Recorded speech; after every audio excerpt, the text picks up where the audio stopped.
Another opportunity for guys to transfer out of Alabama, but not one player left. We're going to get into that. NFL draft happened in Bama with 7 more, including 2 first-round picks. What Nick Saban was able to really establish with this program, how does it continue? And the mullet toss down at the floor of Bama. We were there, and it was fun.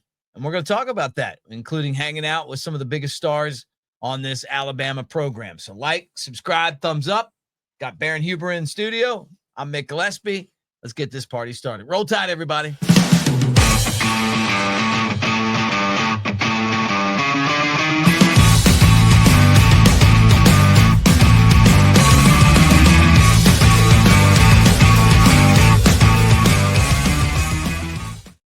All right, there he is, Baron Huber, fullback, 09 championship team, and, of course, our very, very good friend, part of the mullet toss. We're going to get into the mullet toss, but great to see you, brother. Good to see you, man. Welcome to the studio again and the Bama Tailgate Show, which you, by the way, you started, so it's not like it's anything that you're not familiar with. Yeah, but you finish it. The finish is always more important than the start, man. I have enjoyed hanging out with you. We're going to get into our experience down at the floor of Bama, but no transfers out of Bama again. And when you talk about what Kalen DeBoer is going to have to do to be successful, one of the things is have these guys want to play for him. And that's what you're seeing. Not one guy transferred out. Alabama has lost the least amount of players in the SEC in the transfer portal, and it's because guys like playing for him. I mean, roster retention is going to end up being the key analytic going forward in today's time with the NIL and the transfer portal and everything else. You're going to have to be able to, keep the guys that are in-house, keep them in-house. And that's a full-time job, man. Yeah. You think about it, we probably jump on kids. I don't know about the staff now, but, Coach Saban was jumping on kids in 8th grade. Wow. You figure that time all the way through high school, and then now, yeah, you're going to have to recruit them every year, or you're going to have to negotiate a contract every year. Jeez. Or in some cases, I've heard rumors where you may have to negotiate a contract after a game. Player makes a big play. Oh God. Pinnacle moment, comes into the office on Sunday. Hey, I want a raise. Hey, I should be getting more. Hey, if I don't get more, I don't play the next Saturday. So I think it was done with pure intentions, NIL and the landscape of where we're at now. But like my dad always used to tell me, the road to hell is paved with good intentions. Right. And I think we're probably living in, a hell in college football now. Well, I mean, and that I agree with you, man. I mean, like it is kind of a hell when you look at where things are right now and the strength that the players have and the weakness that the teams have. And it used to be the other way around, like where the schools and the teams had so much more power, and it's kind of the other way. I mean, it needed to be tweaked. Right. There's no doubt about that. Yeah. I don't think anybody that's sane would say, yeah, there's some shit here that didn't really make a lot of sense that we needed to fix. Yeah. But it went, the pinnacle swung in the other direction so far. That as bad as it was, yeah, it's as bad as it is now. Yep. And you hope that it finds that fulcrum and that medium, like a seesaw. I don't know. It's going to take time. The cat's out of the bag now. Yeah, right. I always felt bad, and these guys know this because I talk about it on the show, but I just thought it was never right that someone like Tyrone Prothro would break his leg. You played with Tyrone Prothro. Yeah, hell yeah. Great one of my teammate. favorite players ever. And the guy breaks his leg. He would have been an NFL player. He would have been a star. We all know it. And then, there's nothing to cover you. You're selling all those tickets. I'd say he might have been the best player on that team. I mean, if it wasn't, he was one of the top 3, right? Well, I mean, look, I don't think anybody would argue. But there's going to be an insurance, capitalize right? on your NIL, right? True NIL, your name, your image, your likeness, right? You want to go down to, like we were at the Floor of Bama the other day, yeah, and they want to pay you $20,000 to come sign autographs, 3 Saturdays a year. I don't think anybody had. No, that was missing. That should have been there. Yep. right? But for someone to come out of high school and then negotiate, dictate, or extort a coach, Yeah. hey, I'm 250 grand if you want to talk to me, for what? Yeah. You know what I'm saying? Yes. And that's where it's off. Yep. And that's where it went when we deregulated it. It's no different than it's no different than a free market economy. It's the same thing. Right. I mean, we can't, as a country, we can't sustain unless there's some sort of morality. Yeah.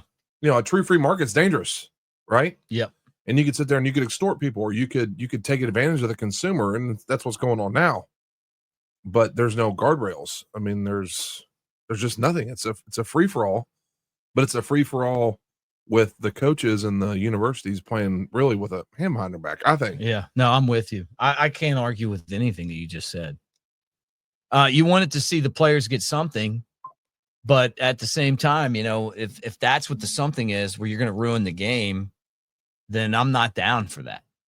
And I don't think any of us are. None of us wanted that to be the way that this thing played out, right? No, I mean, it's not it's extortion the way it is now. Basically, you want me, this is what you pay. If you don't, right, we're gonna get out of here. Or once you're on the roster, if you don't pay me this now, yeah, maybe I got a $250,000 NIL deal. Well, now I want another 250, or I'm Can not you gonna imagine play. when you played and you were on the Shula teams, and then obviously Nick Saban came in and you guys won the national championship? Can you imagine like the way that things went for you back then? And you've told me some stories, like, hey, look, Saban coming in back then was on a mission, and it's made your life better because you learned a lot from him. Can you imagine them trying to do this to that Saban? No. Well, first of all, they wouldn't value that anymore. That's not a value. I go play for a guy that can have an impact on my life to change who I am, change who I could be as a citizen, a father, a businessman, whatever it may be. That's no longer a part of the decision making. It's strictly the money. And here's the thing about money. At the end of the day, it's you can make it and you can blow it, but at the end of the day, I don't think that we all get to the end of the road and we don't count our money. Right. And I get that part of it too. So let's talk NFL draft. And guys, thank you for hanging out with us here on the Bama Tailgate Show. And got great to have Baron Huber in studio right now when we talk about the Crimson Tide and just kind of chill. Bama had another great NFL draft, right? Two first round picks. You had Tyler Booker, who went 12th overall to the Cowboys, and then Jahad Campbell. The Eagles traded up to get him with the 31st pick. And then you start looking at the draft. Defensive back Malachi Moore was taken off the board in the third day. A fifth-year senior selected 130 by the Jets. Quay Robinson was taken by the Broncos. 4 picks later at 134. In round 5, the Seahawks took Robbie Oots with the 75th pick. The 6th round, the Indianapolis Colts took a guy I really think could be a good player, Tim Smith, 190.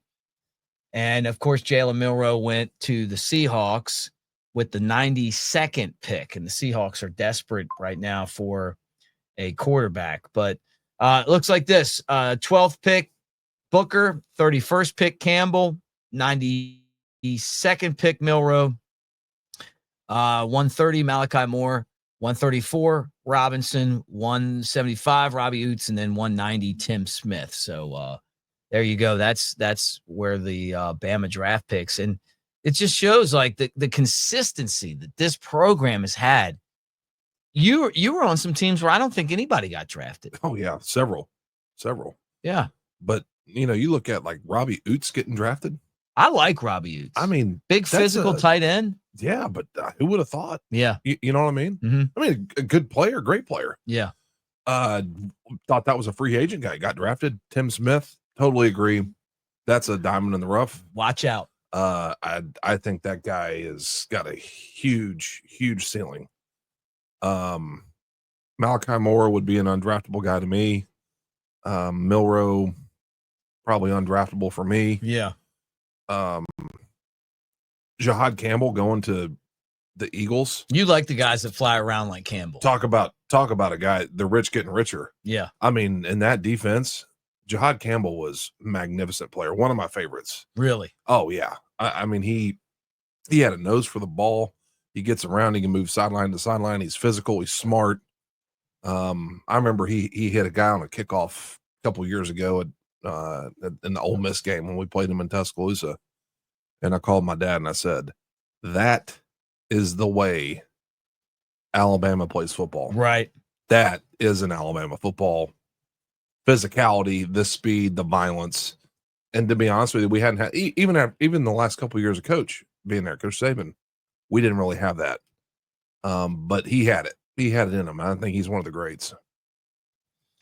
Well, I like that too. I like when you look at a guy and you're saying, hey, this reminds me of someone that would have played on the 09 team, that would have played on the 2011 team, the 2015 team, the championship teams. And he felt like one of those guys, you couldn't keep him off the field. And I'm excited about where this team, the program is right now, and another great year where if you're Kalen DeBoer, maybe this isn't what you built, but you're just trying to continue that. And look, you can take credit. I mean, you had 7 guys drafted in the NFL draft that you coached. Now you're going to have to continue that momentum. That's a pretty damn good haul right there. 2 first rounds, a third, 2 fourths, a fifth, and a sixth. Not bad at all. Actually, really good. The 5th and 6th round was who again? 5th was Robbie Oots. Okay. Seahawks, he'll go over with Milrow, and then Tim Smith, the 6th round pick. And where was Rusal? 4th? Robinson was 4th. And so Booker, Campbell, Milrow, Moore, Robinson, Oots, and Smith. And then there'll be some guys that'll probably be, you didn't hear like Dupree, Burnup, Nicholson, Keelan Hubbard. Like there'll be free agents that'll get picked. That's how that goes. What would be an interesting use of NIL? You'd take somebody like Smith. Like, what could we have paid him to come back? Yeah, right. Right. I mean, he's still draftable, but I'd like to see what the analytics would be on guys that are drafted after the 3rd round actually making the roster, right? And what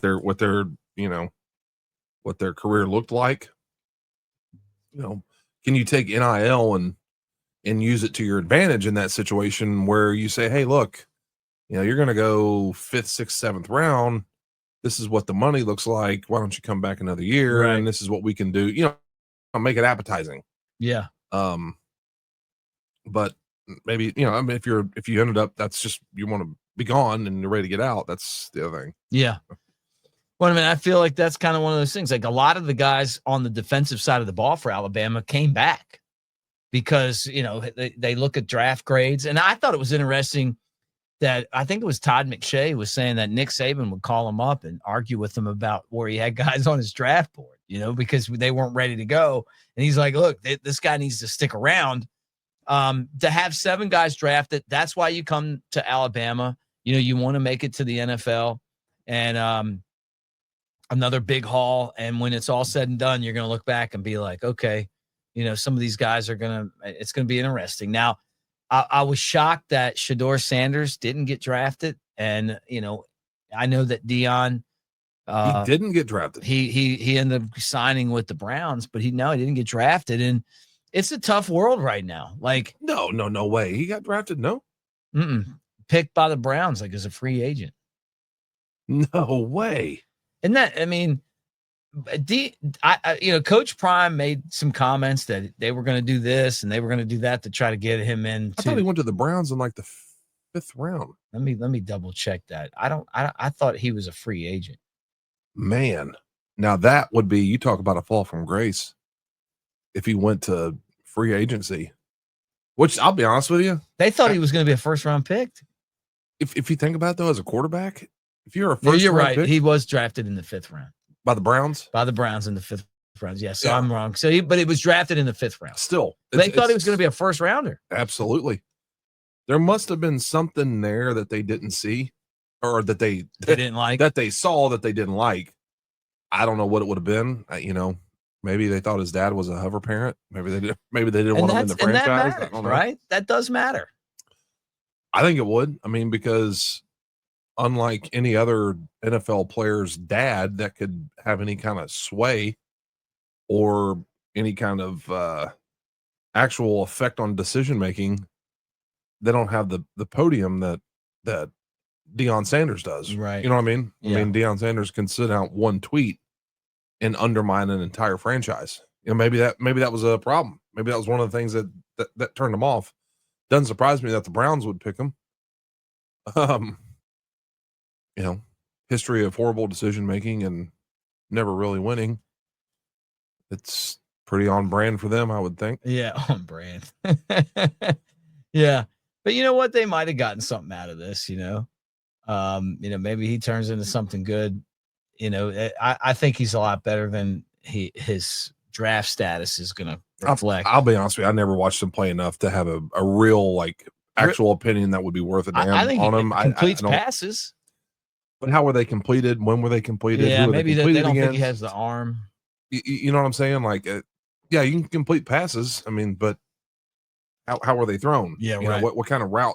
Was he completing passes with NFL type throws? Yeah, I don't know. Or were we completing passes on bubble screens and pitches on a shovel pass? I don't know. Yeah, I just didn't watch him enough to know, or really have an educated guess on why he would fall, other than thinking, does a franchise want, a dad like Deion Sanders around the franchise that could undermine it or, cause problems? I like him, but I know it's a polarizing topic, but I really like him, and I hate that, because you pull for Deion was one of my favorite NFL players. I was a Cowboys fan back when he played and loved watching him return kicks. And then he played for my Ravens, so finished his career. He had one of the great kick returns. the guy's, and he's been good for college football. I've enjoyed watching him coach, and the kind of the energy that he brings, man, just brings more eyeballs to the screen. Yeah. But you can't argue. I'm glad we're Cubs and Alabama fans. Yeah. You and I are other than that, we're about the polar opposite. I hate the Cowboys. I hate the Ravens. I know you're a Steeler. All right. Well, something we can agree on, man, as we wrap this show up is the mullet toss. You and I both were part of the mullet toss. We got our suntans from the mullet toss. We had I can't speak for you, but I had a blast, man. Oh. Great 3 days. Friday, Saturday, Sunday was amazing. Saturday, we spent time with some of the guys from the team, Ryan Williams, Jalen Mbakwe, Dre Kirkpatrick Jr., and Bray Hubbard. Bray Hubbard threw the fish 134 feet.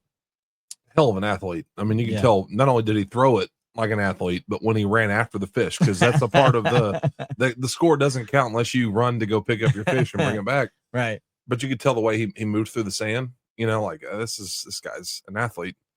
The floor of Bama is a real special place. If anybody's ever been there, they know that, they felt that. And the crew that they have there now is just taking the ball and running with it. They're making it even more special. They're treating it, with an element of professionalism to create that experience for their patrons. And yesterday was a really simple thing. You pick up a fish and you throw it. And a lot of people in the world would never really appreciate that. Nah. But the folks there that were there yesterday did. And they made a hell of an event out of it. I mean, it was like a game day atmosphere in Tuscaloosa. The crowd management, the amount of operations and thought and everything that had to go behind it. You could tell that they took a lot of pride in it. You know what I mean? It wasn't just like, oh, we're going to host this event and have people come out here.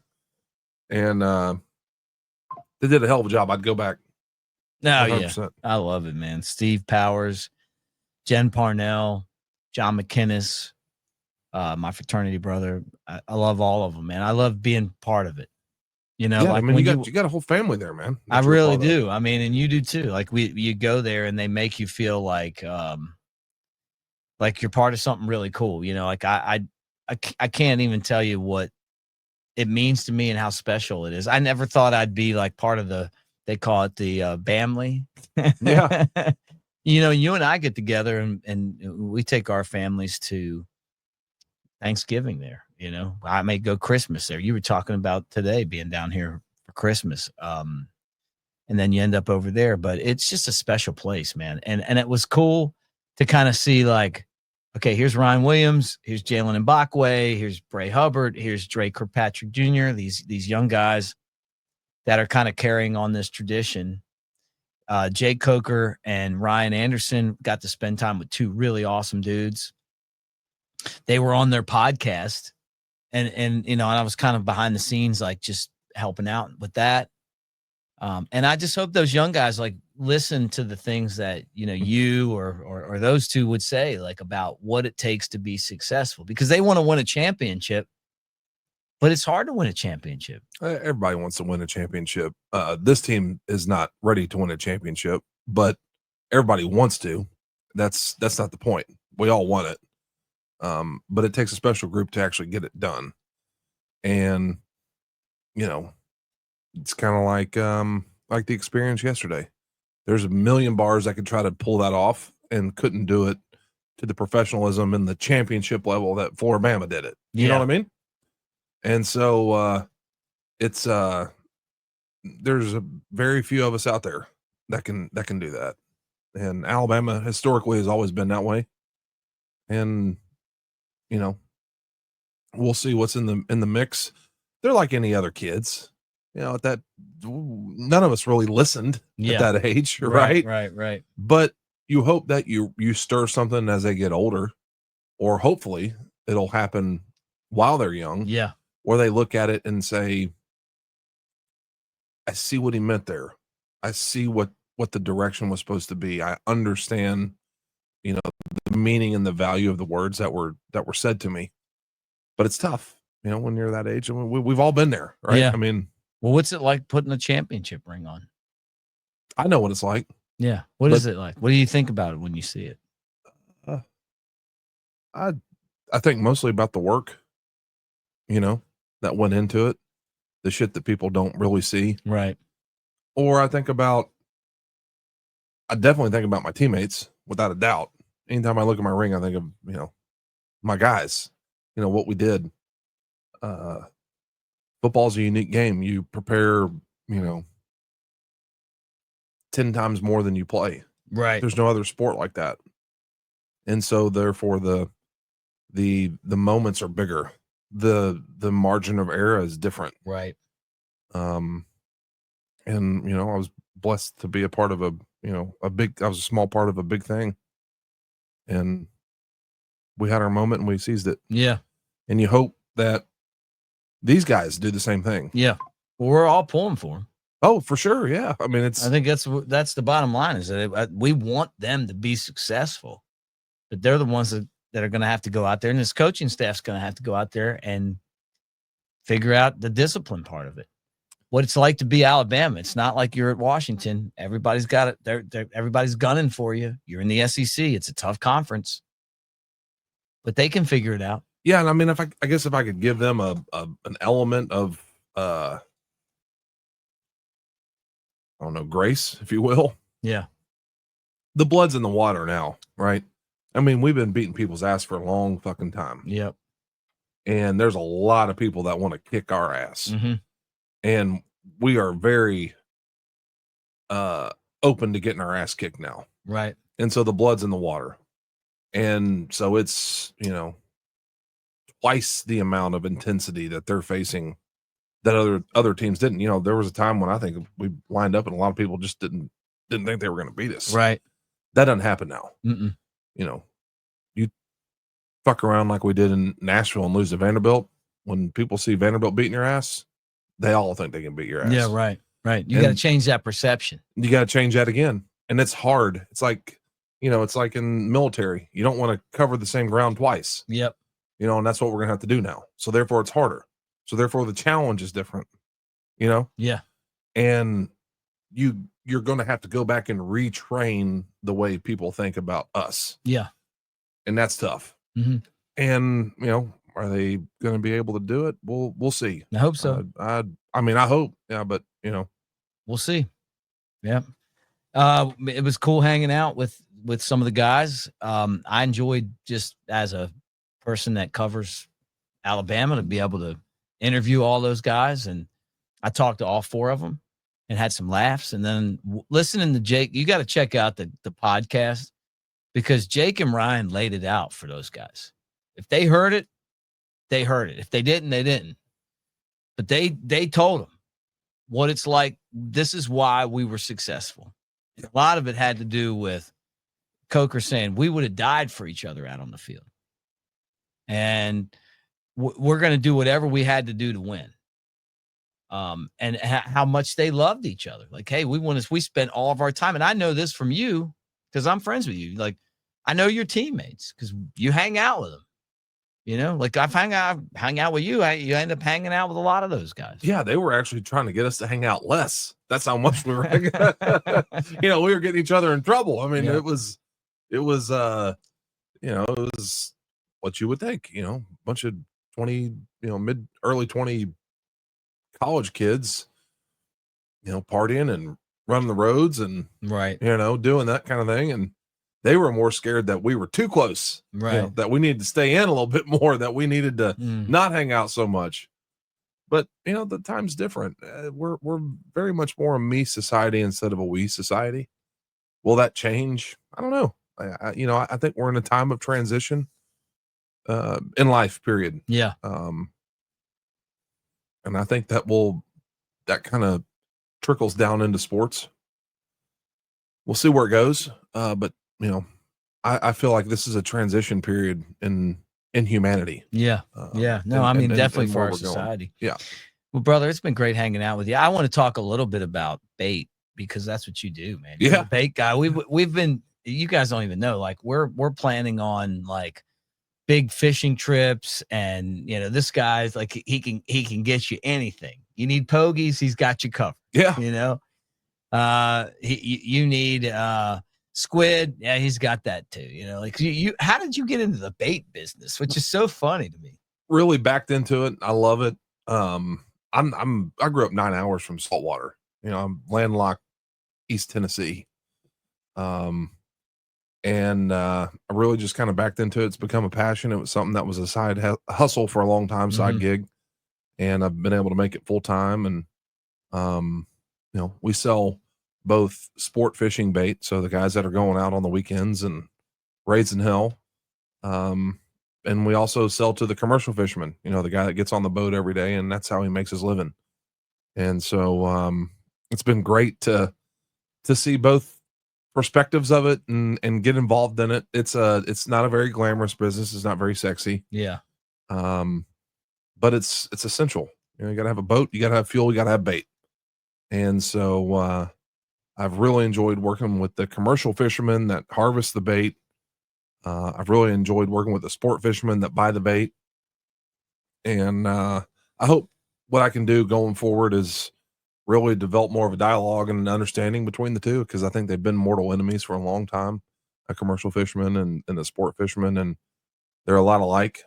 And I hope that I can use my life to tear down some of those barriers and find some common ground and understand that, you know, there's something there that we can both coexist. Hey, and we can talk some fishing. Yeah, absolutely. Because I love to fish, saltwater fish. You've never even caught one. I'm taking you out. I'm gonna take you out. I'm a horrible fisherman. Hey, I can't wait for you to go out with us on one of these boat trips. Well, look, Baron Huber, always part of what we do. He's the guy that actually started the Tailgate show. I think you guys know that years ago, but one of our best friends and someone that we enjoy hanging out with. And we've had a great weekend at the Bama and other spots, talking Alabama football and enjoying life.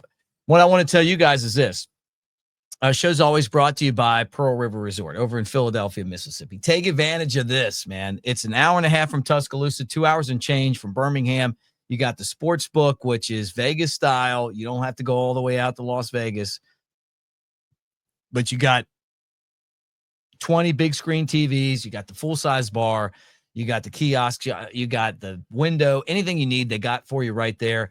Dancing Rabbit Golf Course is the Augusta you can play, and that's 2 awesome courses, the Azaleas and the Oaks. The spa, the water park, now that things are heating back up, so take advantage of it. Baron, great to see you, man. Love you, brother. You too. Love you too, man. And roll tide, everybody. Roll Tide. Talk to you tomorrow.